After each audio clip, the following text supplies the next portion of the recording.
So I may have gotten carried away on making things, but I need all of these to make a centerpiece for Thanksgiving.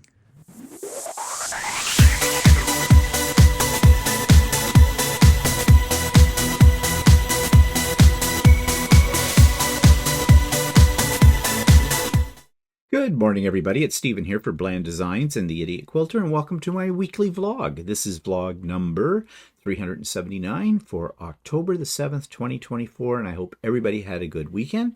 And I hope, since this is the start of the week before the long weekend, which is Thanksgiving here in Canada, I hope all my Canadian subscribers are looking forward to having Thanksgiving with their family or with whoever, and I don't know why I'm jerking my head around. Okay. Let's jump right into what it is that I have been working on. So let's get the right button up here. I'm playing with the buttons again on my Stream Deck. Bear with me. I should learn to leave things just better off alone. Anyways, here are my Thanksgiving napkins. I have 8 of them, and I made them from 2 fall fabrics. You might say, well, if you're making 8, why don't you have a completely matched set? Well, they are matched.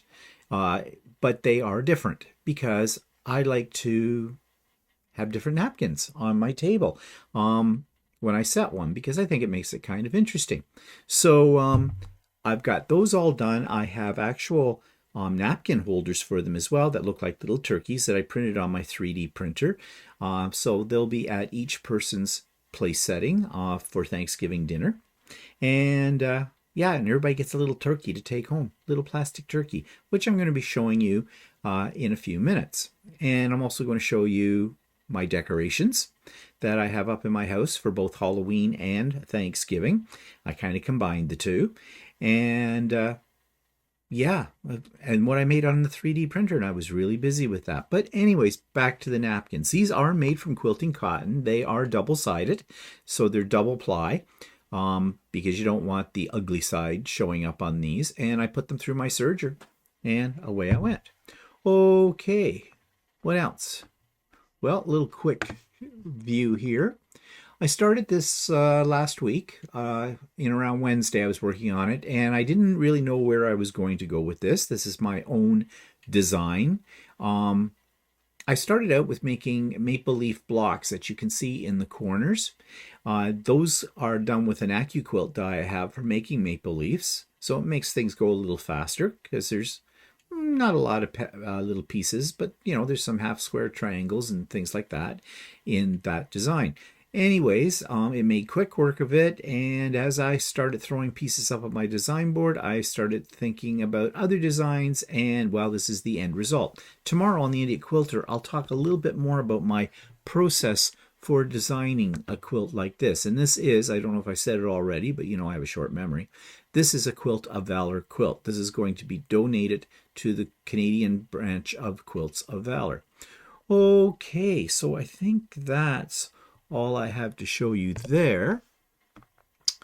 So that takes me to YouTube channel of the week. All right, I am sick and tired of the American political scene.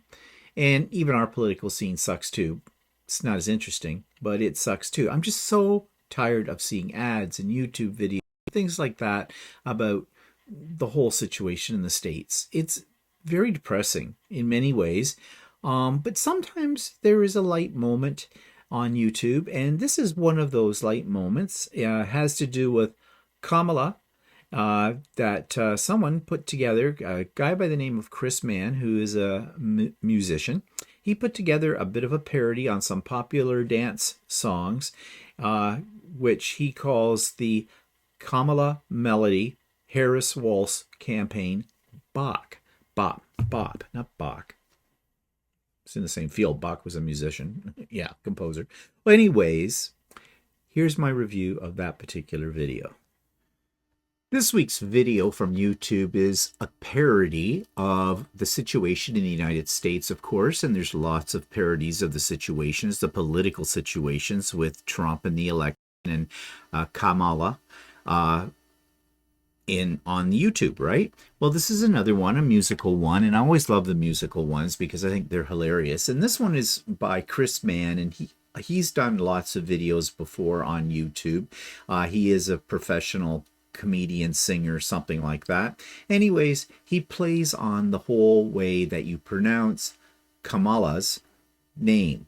Now, I hope I've said it right. He does spend some time in this making sure that you understand, but it's really quite fun, and it's just taking something very simple and playing on it. And although there are references to Trump in it, it is not all about Trump. I'm getting sick and tired of all about Trump, so this one's kind of a little bit more refreshing type of video. So if you wanted just a good laugh and you're into music parodies, musical parodies, then you'll want to check out Kamala Melody Harris Walz Campaign Bop by Chris Mann.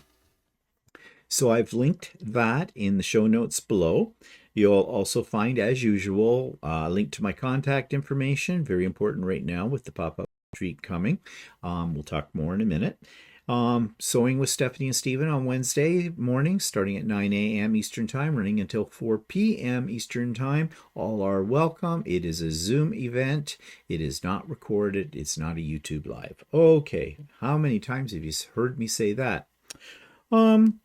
Links to my friends' channels as well. Check them out if you haven't. Give them some support.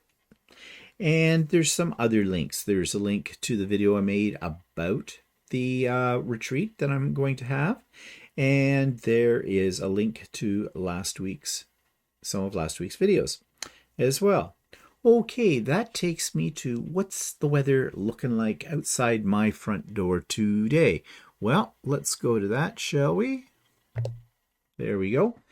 Yes, it is still dark here, and it is 7:14 right at this moment in time, and of course the days are getting shorter. However, our tree has not yet started to turn. In fact, I don't know, maybe it's my imagination. It is only moving into the second week of October. I haven't seen a lot of fall color yet. But, you know, we haven't had it really cold. We haven't had a frost yet. Usually by the time once you have a frost, bang, instant color. Not really complaining because the leaves are staying on the tree, which means they're not on the ground, and Walter won't have to suck them up until then, which he will. Notice I said Walter. Yeah, I don't do yard work. Yeah, because I'm bad at it. So, yeah, he kind of likes doing it though. You know, he has a gardener kind of thing in him. So anyways, that's the kind of day according to the weather. It is 10 degrees C right now, brisk. I'm still wearing shorts. And they say it feels like 7. And its high is going to be about 16, which is comfortable, not too hot, not too cold. So, you know, it's still nice weather out there. And there is no rain in the forecast for today. And this week, tomorrow's going to be real sunny, it says, but it's going to be a little cooler. The high is only going to be 14. And Wednesday, a little cloudy, but getting cooler, 12 degrees. Then Thursday, sunny and 14. But then on Friday, partially sunny and up to 19. But Saturday goes down to 15. So this is the time of the year where we're in the bounce, where, you know, you're up, you're down, you're all around here. And, well, that's just the nature of fall, isn't it? And before you know it, yeah, a little white stuff. And I'd rather not see that. So, okay, so that's how things are looking outside my front door today. So that takes me to what's pissing me off this week. Okay, so earlier this past week, we got an email from Ring. That, you know, everybody has a Ring these days, right? The doorbell with the camera and everything. And for the most part, I like it. We have several of them. We have one in the front, one in the back of our house, and then we have a bunch of Ring devices within our house too. So we're just big Ring fans, sort of. I am not a Ring fan, though, of their service. I've had times when I've accidentally set the alarm off, and it's taken them 10 to 15 minutes to contact me. Well, if that had been a real emergency, yeah, you know what I'm saying. Okay, fine. However, and I pay for this service, and I pay for the best service, the whole protection package, which means that they will call, and they're supposed to call the emergency services if need be on my behalf. Okay, fine. You really don't know how that works, though, until you actually have to use it. And all I've done is accidentally triggered off the alarm a couple of times, so I don't really know. However, what I do know is how much I pay a year and how much they're putting it up. This email came through and said, yeah, as of January of 2025, this January coming, they were dropping my service that I pay for now down to something that's pretty much basic or standard, they call it. And if I wanted to get the same protection I have now, I'd have to pay $15 more a month for that. And I usually pay annually, so that's essentially is doubling what I pay for this service. It's a little pricey. And given consideration, there are other alarm companies out there, or ones that you can get that, are comparable and better at this, you think twice. But to sweeten the deal, though, they turned around and they said, but my service would not kick over, because I have a contract, until a year later to this higher paid one. Of course, you can cancel at any time. Well, I'm really not thrilled with that.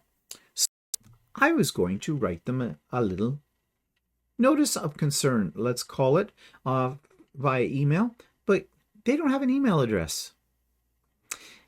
They have a phone number, they have a chat, but they have no email address that I could find. And I really didn't want to chat to some flunky about this either on the phone or on the computer, because they just read from a script. They don't know what they're talking about. So I wanted to voice my concern about this increase.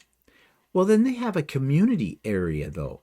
And so I started a new thread in the community area, and I stated my concerns about this price increase in relation to their service and the whole bit. I did not expect anything to come of it. Well, about a day or 2 days later, I think it was only a day, I get an email. The email starts off with a standard blurb about the price going up and all of that kind of stuff, but it said they had heard us, is where they put it, and so they have decided that change will not happen now until January of 2027. So they've given me an extra year. Okay, fine. But I said to Walter, I wonder how they know. Now, I did have to sort of register to write the community center, but it assigned me a great big long user with numbers and dashes and letters kind of title for me. So I guess that's to keep it anonymous. I don't know. Maybe I can go in and change it. I don't really care. It doesn't matter. But anyways, they had my email address and they wrote to me and told me that. But then I got thinking. It was still a little impersonal, what they wrote, and I'm wondering if I was not the only one that complained. So I went into the community part of their webpage, and lo and behold, other people had been complaining too. Now, it's very difficult in the way that their community is set up. It's actually their interface online sucks. It's not very good. Another reason why I really don't feel I should be paying more money for this. So I could see, though, that some people were complaining about the price and the change and everything there. I just don't know how many of them did. So I don't know if there were enough people that they decided to react. And if they did, that means they're listening and they're doing something about it. I mean, they're still putting up the price, but they're giving us a little bit more time. And that gives us time to explore other possibilities, if we decide to go with other possibilities. But yeah. And what really pisses me off is the fact that this is how these companies get you. Everything is a subscription. This that we have is a subscription. We pay it yearly, but you can pay it monthly as well. You save a little bit if you pay it yearly. And I'm just that cheap.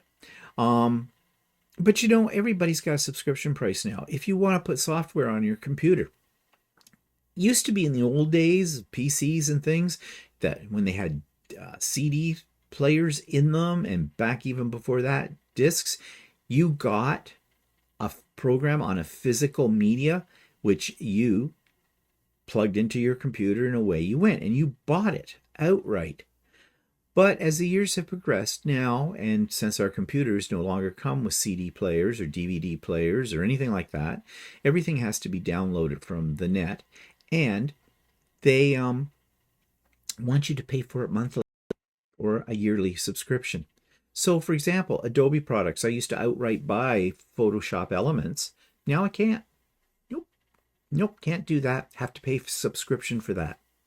Microsoft Word, the Microsoft Suite, 360 they call it. That's a subscription. Now I'm lucky. I have a standalone version that I was able to get for the Mac and I bought. I don't know if it's still available, so I never want to lose that because I do not want to pay a subscription. For something that, especially for something I don't use that much. If I use the program constantly all the time, I could not live without it, I would probably agree to pay a subscription price for it. But the other problem with subscriptions, besides the fact trying to keep track of it, I have a lot of subscriptions right now. It's kind of like the old days of magazine subscriptions. You just started piling up. Well, now it's like subscription to Netflix, subscription to Disney Plus, subscription to Prime. I have subscription for things for my computer, like Google Play, Google Drive, iCloud Drive, all of those kind of things. I have a couple of little programs that I use, like Stream Deck, which I was talking about earlier, which switches my cameras around. Well, I have a version of it. I have a physical box sitting right next to me right now, and I don't pay a subscription for that. But I put the app on one of my old cell phones to use by my sewing machine, and I pay a monthly fee for that to have it. But that is one of the things I can't live without. So they have me. It's not that expensive, but it piles up. I think I pay $3 a month for that. I have a little app on my Apple TVs that allow me to tap into my Mac computer and into my movie files and things like that so we can watch them through our Apple TV on our big screen TVs. That's only $1.46, and these prices are all Canadian, by the way. $1.46 a month, but I can't live without it. But I've started to keep a list of all the subscriptions I have and how much they cost a month, because suddenly these charges just show up on your credit card, right? And you tend to forget what it is you're paying for. It becomes confusing, and I don't need any more subscriptions. Sadly, that's the way the world is going. But the other problem I have, what pisses me off with these companies, and I just used my Ring doorbell as an example of it, they sneak in increases all the time. They sent you out a little email a couple of months before and go, oh, by the way, we're putting this up by this amount of money for this, this, and this. Or they're changing the services like Ring was doing. Like suddenly I'm not getting the full Protect plan. I'm going to be cut down to standard. And if I want what I have to pay more for it. It's all sneaky business practices, I think. I don't want subscriptions. I held out for the longest time of not backing up my MacBook to iCloud because I didn't trust it. I wanted it on a physical external drive, and I have one where I could back it up. But the funny thing is, MacBooks and external hard drives, for backing them up, they have something called Time Machine. I can't get that to work properly. No. So I'm stuck with iCloud. And now, we are using iCloud after my little disaster where I wiped out my computer. iCloud did save me. So I'm a bit now of a convert to using iCloud and paying for the storage that we have on it. I guess that's the way life goes. It's not right. It's not fair. But what can we do about it? I mean, we can't even get a hard copy on a CD, a DVD, or whatever, or on a USB of the programs that we pay for. Because we pay for them, we have to download them. And most of those are, you can download it for life. You have your license and things like that, and you get upgrades with a lot of them, free upgrades and things like that on most. Some are not, but most. And so why should you worry? Well, what happens if that company gets compromised, or they go out of business, or they move their site to something else and cause all kinds of havoc. A lot of things can happen. Whereas if I own the program outright and it's on my external drive, I have the control. And I guess maybe all of this comes down to our control or lack thereof. Slowly but surely, any kind of control we have over our lives is being taken away from us. And it's not being taken in over by a government coup. Well, that could happen. It's being subtly and behind the scenes being taken away from us by these companies. And with the development of AI, it's going to get worse. Sorry if I just peed on your cornflakes this morning, but yeah, that's what I'm pissed off about. And I'm pissed off that I have very little that I can do about it. Okay, let's move on to dirt. Yes, I have dirt. And I'm going to show you my dirt. And there's my dirt. Yep. Walter has put dirt into these pots that are underneath one set of our grow lights, and he's going to put some lettuce leaves, I think lettuce seeds in this one, so we can start getting our grow lights up and running. We're at a bit of a quandary as to what we're going to grow this year. We are definitely going to grow lettuce because it does very well under the grow lights. We'll probably do peppers. I think Walter's idea there is to start the peppers in these grow light type boxes under the other grow light, and then move them out to the dare I say industrial grow lights out in the workshop, because peppers grow a bit taller. So these are great for starting things, but the other grow lights are better for, letting them fully flourish. Probably put in some basil, not a lot. Don't go through it that fast, but it's a nice plant. I love looking at it. It's very green, looks nice. We might try some onions again. We're not going to do tomatoes this time. The tomatoes went weird. We did get a few off them, but they took forever to grow, and they just went all yucky. The vines and things, and it was a mess. So we're not going to grow peppers or tomatoes again. I said to Walter, though, we should try jalapenos or some hot peppers, because that I've been pickling some, and I have what's left of the harvest to get picked. I've been waiting until it gets just a little colder, when I think there's going to be frost, and I'll pick what's left out there and pickle them. I'll probably get 1 jar of stuff from that, but that's okay. So yeah, that's the plans for the grow lights. So hopefully, as time goes by in the next few weeks in that, I'll have something more than dirt to show you. So that's the dirt on my dirt. Okay, let's move on to new products. Well, I bought some boring stuff. I bought some battleizer and stabilizer, water-soluble stabilizer from Mann, because I was getting low. And what else did I buy? Oh yeah, I bought a replacement handle for my water pick. Now it works still. It's not broken or anything. But to be quite honest, it's really looking gungy. I think there's mildew on the handle where the switch is. And I've cleaned it all up before, but it's a bit of a chore. You gotta get in there with an old toothbrush and scrub away and whatnot. And that's my plan for later today. Yep, cleaning my water pick. But I ordered a new handle part. I'm not sure if I'm happy with it. I ordered it on Amazon. It's supposed to fit my water pick. I haven't installed it yet. And it's a little cheap in comparison to the original.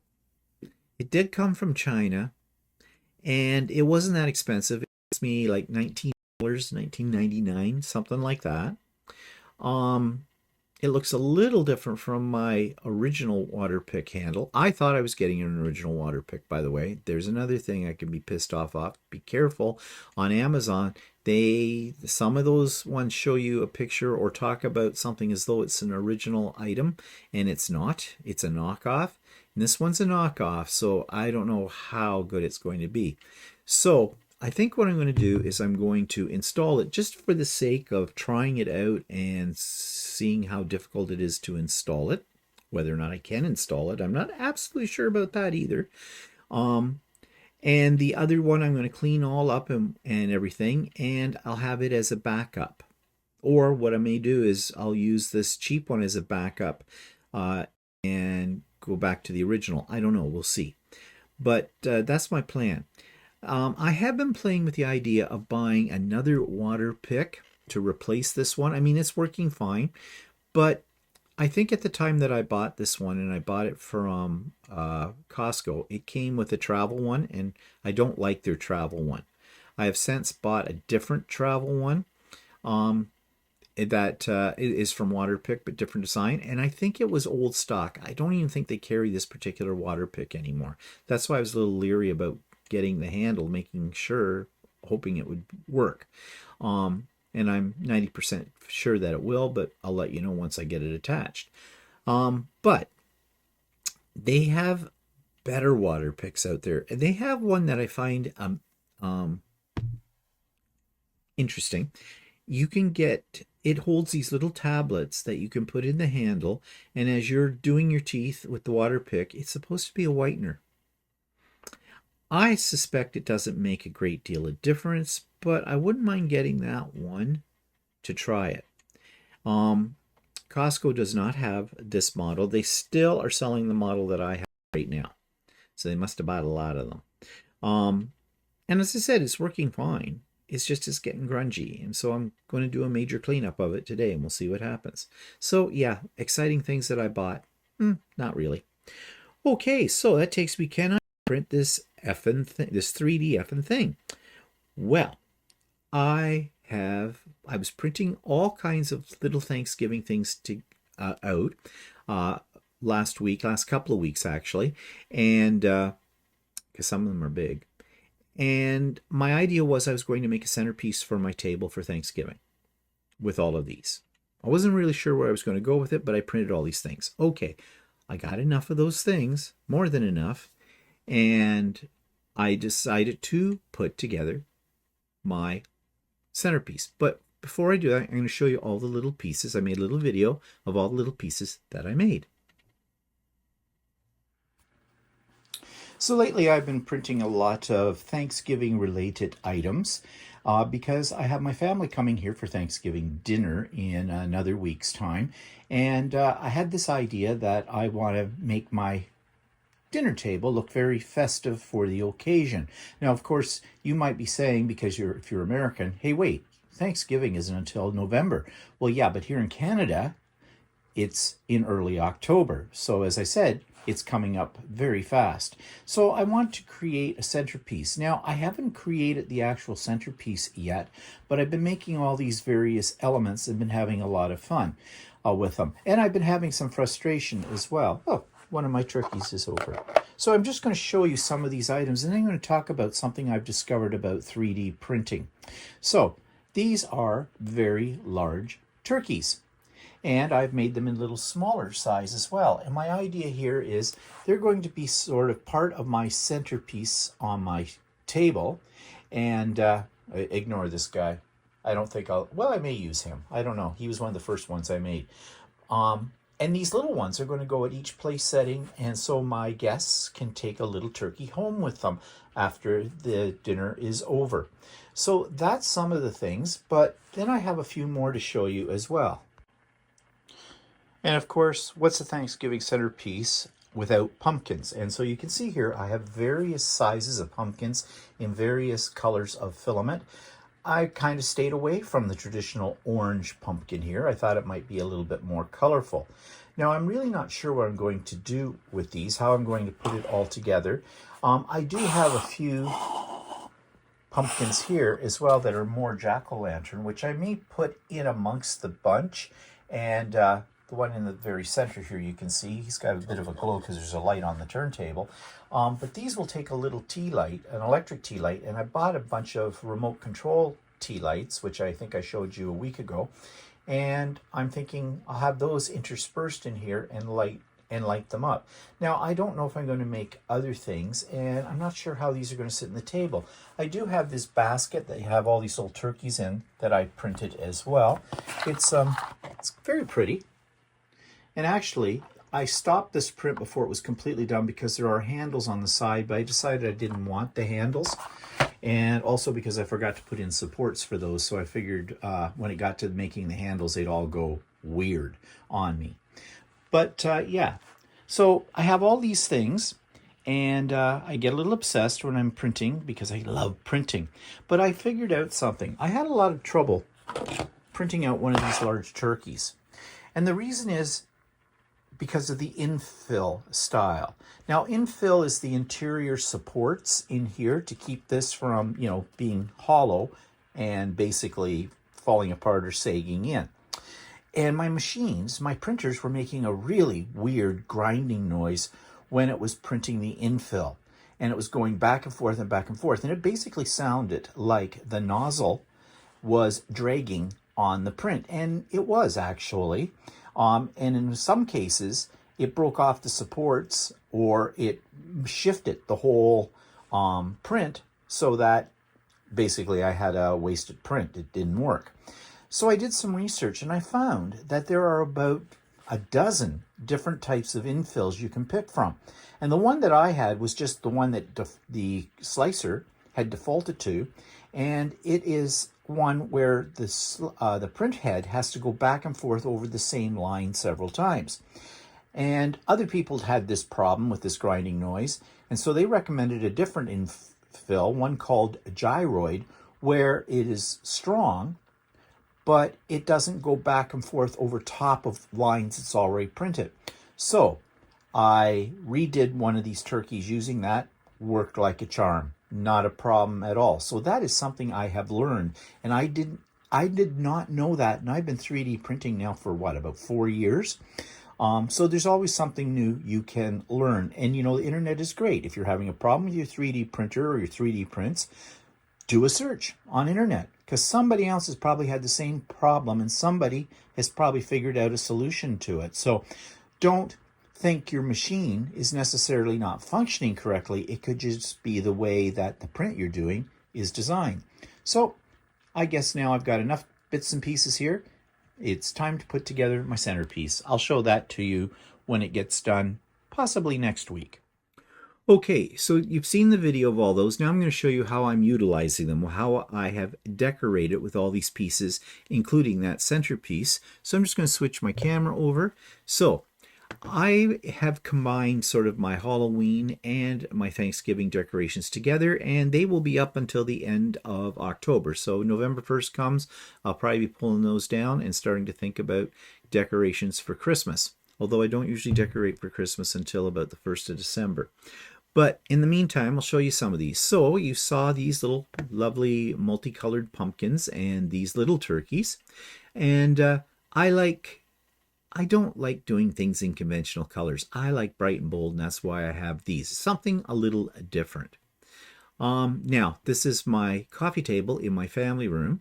You've seen the table topper before that I made, and I thought I'd leave it there underneath my little haunted house display. And of course, this is a mixture of 3D printed items. All of these things here you see are 3D printed, with the exception of the haunted houses themselves. The haunted houses are done, they're in the hoop freestanding applique projects. And there's 3 of them. One's peeking around the corner. I didn't take a really good picture of that. Plus, in this little tree here that I made, I've put in a string of little purple fairy lights. And that looks really nice when it's nighttime. When I took this picture, they were actually on, but you can't really see them, but they look really cool.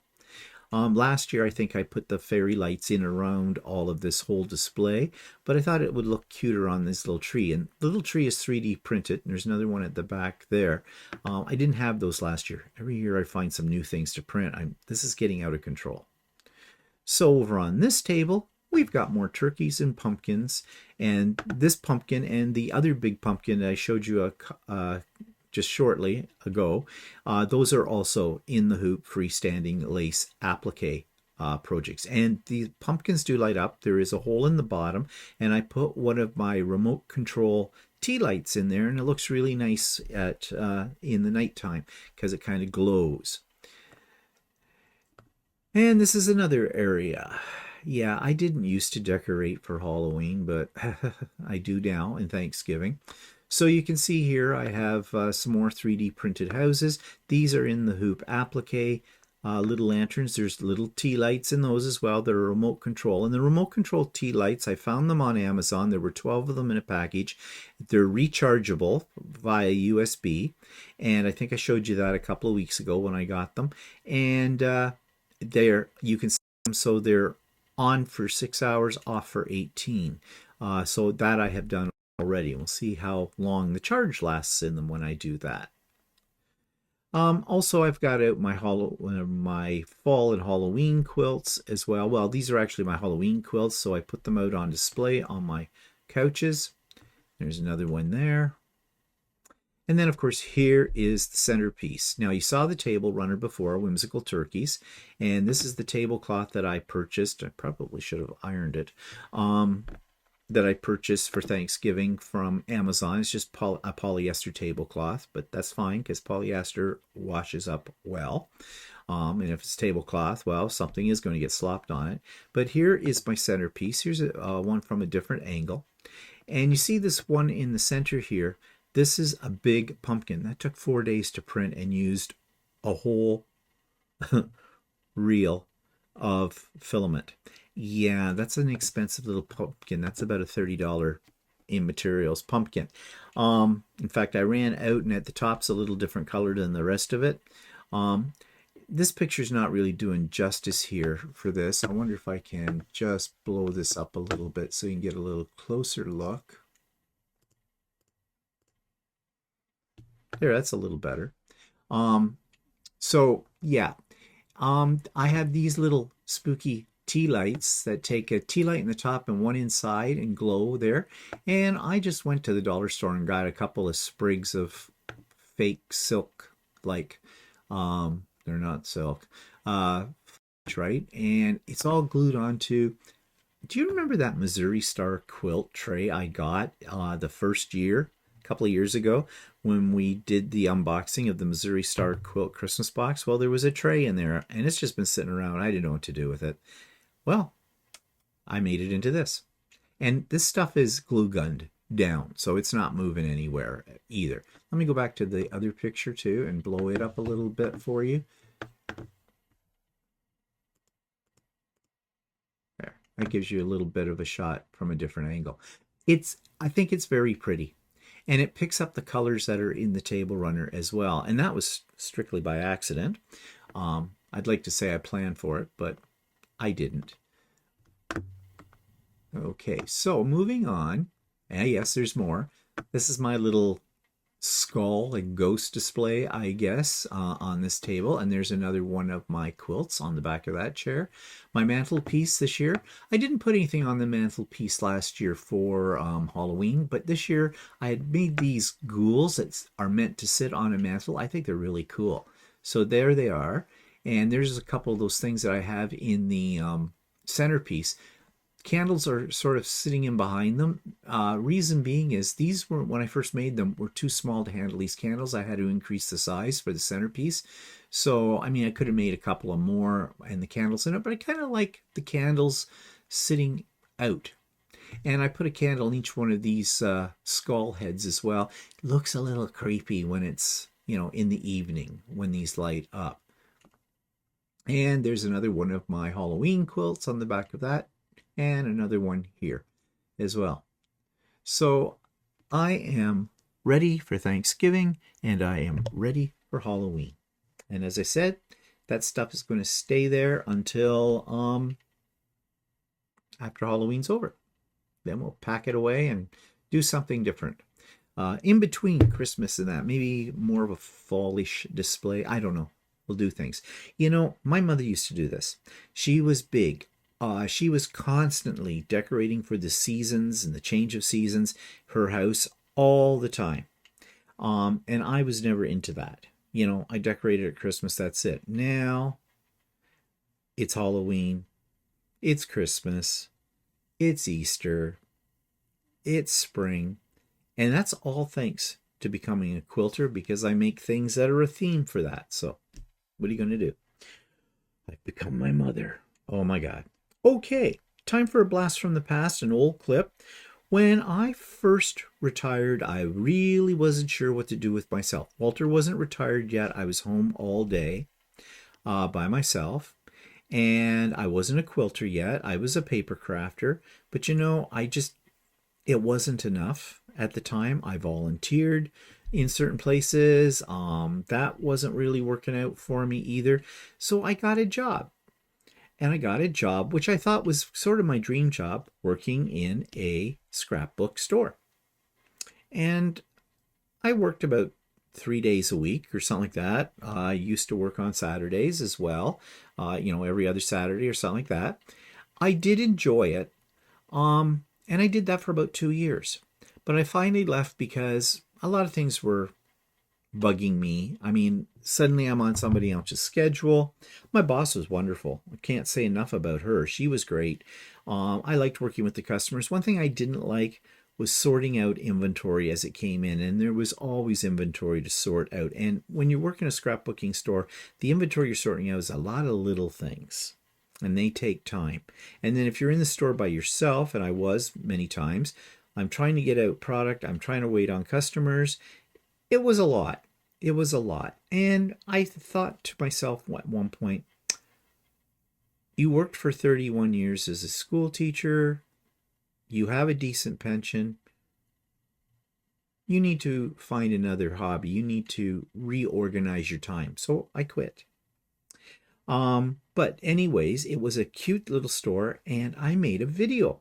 When I first got into YouTubing as well, I made a little video of the store. Now, the store you're about to see in this video is different from the one that eventually the owner went to. She has a better location for the store and not as many problems, because this was in an old building, her original store, and it would flood. Yeah, I'll never forget walking into the store one morning and going, oh, not good. And the landlord wouldn't do a heck of a lot about it because there were these crappy apartments above the store. Anyways, she's in a better location, better store, and the whole bit, and doing very, very well. I should drop in on her one day. Anyways, here's from my working life, my retired working life, whatever you want to call it.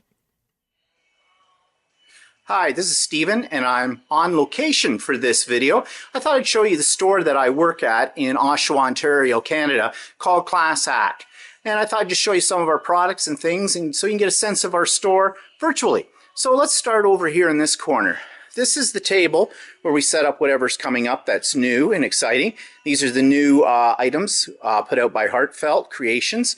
And Carol, the owner, Carol Harrison, likes to always make some sample cards to show exactly what you can do with the new product. This is bling paper by Basil, which is really nice. Goes very well with our frozen display, which I'll show you in a minute. Here we have all our Tombow markers. And on the wall, you're going to see a large selection of very artistic stamps. These are all manufactured by Carol as well, and they're called Chapel Road. She also has another line, Pink Cat Studios and Class Act stamps, which are shipped all over the world to various wholesalers. So don't be surprised in some YouTube videos if you happen to see people using these stamps. Over on this side, this is my corner, the Tim Holtz corner, because you know that I'm a great fan of Tim Holtz's products. And so when I started working here in the store, I got Carol into ordering Tim Holtz products. You can see we have a wide variety of his embellishments and his stamps, as well as his ink pads, both the large and the mini. And we also have alcohol inks, the paints, the sprays, and the stains as well as some of his tools. Of course, what would be a scrapbooking store without paper? And here we have just one section of our paper, and we carry all the brands: Kaisercraft, Echo Park, Basic Gray, Studio Calico, Little Yellow Bicycle, Simple Stories, Fawn Lawn, all kinds of stuff. And here's some more of our paper on this end. We also like to feature on this display some of our new arrival papers. These are some that have come from Doodlebug, and the matching embellishments. And here, of course, is our Disney section. This is just a small portion of it because just recently we started getting in some of the Disney products. Our customers wanted these, and we have a whole bunch of it stored in the back. Shh, don't tell anybody, that we're going to put out in another week or two because we're going to have a big Disney party here to kick off all of our Disney supplies. More Echo Park and Kaiser Craft lines as well. And of course, we do have Graphic 45, which is my personal favorite. I love their vintage style, their nostalgic style, and we have all of their papers as well. Now, we also have a wide selection of embellishments, 3D, fab scraps, washi tape, brads, eyelets. Hope I'm not making you seasick as I pan around here, but I'm just trying to give you a sense of how much product we have. And of course, below this, we have theme papers as well. And more, we have baby papers, graduation, retirement. And here's all our little bling section. Our little mini pearls, our charms, buttons, more washi tape, 6x6 pads, you name it, we've got it. Speaking of what we've got, just back up a bit, you can see these two display stands here, one by the door and one here in the center. And these, of course, are all metal dies from various companies: Elizabeth Craft, Memory Box, I.O., Cottage Cuts, Cheery Lane, etc. And of course, Heartfelt. We have a lot of Heartfelt creations. Their stamps and their dies are beautiful. So let's take a wander down. And this is our counter and our inspiration board. I created this a while ago just to show off some of Carol's cards, which we have throughout the store, and my butterflies as well. And I want to teach a class on how to do these various techniques to make these butterflies. We have our class board showing what's coming up. And we have our other classes on display as well. The top one is mine coming up in June.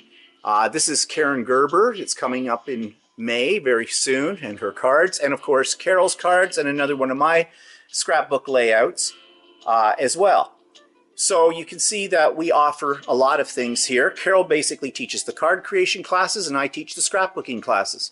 So let's just scan down this wall, and you can see many more stamps. Again, all Carol's products that she makes, the Class Act stamps, and we have them for all occasions.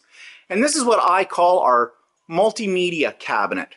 So we have our gold flakes, and we have our mists and our glazes and our 3D stamp paints and our Viva Cream and more mists down here. And actually this week we have them all on sale, 40% off. So I'm just going to quickly turn around this way, and again, to get another angle. Here's a lot of our card stock that we have on both sides, 12 by 12, 8.5 by 11. We sell quite a bit of basil, or basil, however you say it, cardstock, 12 by 12. And we're in the process right now of trying to widen our color spread. So you see a few empty trays, but we have a lot of stuff on order, and that's coming in any day now. Over here we have our ink pad selections and our re-inkers, and of course our tools on the wall, scrapbook kits that we manufacture here in the store, as well as we sell quick quotes, and various tools and our glitters, and more ink pads and punches, and of course adhesives. You have to have adhesives, you gotta have it all put together, and our shimmer sheets and our hot transfer foils. And now we have the spellbinder section, and I'm just going to back up a bit here because we have a very extensive collection of spellbinders. This is Carol's baby. She loves spellbinders. She does a lot of card classes featuring spellbinders, and they seem to be very, very popular in our store. We also have a variety of specialty papers, mulberry, parchment, vellum, etc. And this is our seasonal section at the back. And this is where we keep our Easter and our Halloween and our Christmas supplies off season, along with the matching papers. And this area right now is our classroom area. Now, we do not have a very big classroom area, and someday if we get a new store, that might get bigger. But right now, this is what we have to offer. So that's the store, and there are some customers coming in. Hi, so I guess I have to go back to work now. So talk to you all later. Bye-bye. So that takes me to events in the past week. Well, the big event is retreat registration opened on Saturday morning, and as of right now, Monday, I have about 65, 66 people registered for the retreat. Now, if you were thinking about it and you just hadn't got around to it yet, you may want to really quickly. I still have spots available. I can handle about 95 people, so I've still got about 29 spots left, thereabouts, 30. So yeah, but I have a feeling by the end of this week that will possibly fill up as well. So if you're thinking about it, if you're sitting on the fence, you need to make a decision and let me know you want to be registered. And it is a free event. And there's a link to a video that's all about it in my show notes. So if you haven't seen that and you want to check this out, then I strongly suggest you check out that video. The other thing I did this week is, and I've been procrastinating about this for quite some time, but you know I belong to talking about subscriptions, a paid membership site called the Quilter's Way. And I am what they call a founding member. I was one of the first to sign up for it when it happened, and I've been a member for, well, as long as it's been around, and it's been around for 5 years, maybe longer than that. It's hard to, I don't remember. I got into it shortly after I got into quilting. I got into quilting in around 2017, 2018. So yeah, it's been that long. But here's the problem. There's nothing new on that site anymore. It's really geared to beginner quilters. I'm not a beginner quilter anymore. I mean, I got my money's worth at the beginning of it. I learned a lot from it, and there's a lot of valuable stuff there. So if you're a beginning quilter, you might want to check it out. It's called The Quilter's Way. Just do a search for it. It is a Canadian business, small business. It's, you know, one owner kind of a thing. I wanted to support Canadian with it as well. And I've been paying about $14 Canadian a month for all the time that I've been on it. In fact, the price has gone up, but I'm grandparented at the lower price, the price she started at. Okay. But it's just not that interesting anymore. The owner of it really, I don't want to sound derogatory because the owner of it is a lovely person. But she really hasn't done anything to inspire those of us that have been around for a while in quilting. She repeats a lot of things over and over again. And I'm really feeling that it's money going down the drain for me. Not for maybe other people, for me. Okay, so I thought, you know, I'm not getting out of it what I should be getting out of it for the money that I'm paying. It's time for me to leave. And so I have. I canceled my membership a couple of days ago. It's done. Do I regret it? No, I don't. I would if I was getting something more from it. I was getting my money's worth, but I'm not. I've gone beyond it. It's me. I've grown beyond that. I hope that doesn't sound arrogant, but I think you know what I mean. You know, I have been building on my skill base, and, you know, it's just not challenging. It's not giving me joy. So I quit. And that's over. Okay, that's all I need to say about that. Let's see. So, of course, what's coming up is the Idiot Quilter Retreat. That's what I'm concentrating all my efforts on these days, and that is coming up very quickly. October the 19th, Saturday, October the 19th. There will be, for those of you that have registered, you've gotten a confirmation email. You will be getting an agenda as well in at the beginning of the week before the retreat starts. That will give you a lowdown on everything. So, yeah, watch for that. But as I said, that won't come out until probably about 5 days before the retreat, in around about the 14th of October. And yeah, and you'll have the link in that. That will also include the link for the Zoom for the retreat, and a link for the icebreaker cocktail party that I always hold the night before on the Friday the 18th. Okay, and as I said, if you haven't signed up yet and you want to make the decision, go for it. Okay, that's it. No more from me. So I hope you have a great week. See you on Idiot Quilter this week. See you on So Chatty, and we'll see you on Stephen and Walter Live, which Stephen and Walter Live, if you missed it yesterday, will be on 1 hour earlier next Sunday, because that's Thanksgiving Sunday. My family's coming here for dinner, so we will be on at 3 p.m. Eastern Time instead of 4 p.m. just for next Sunday. Okay, have a great week. We'll see you later. Bye for now.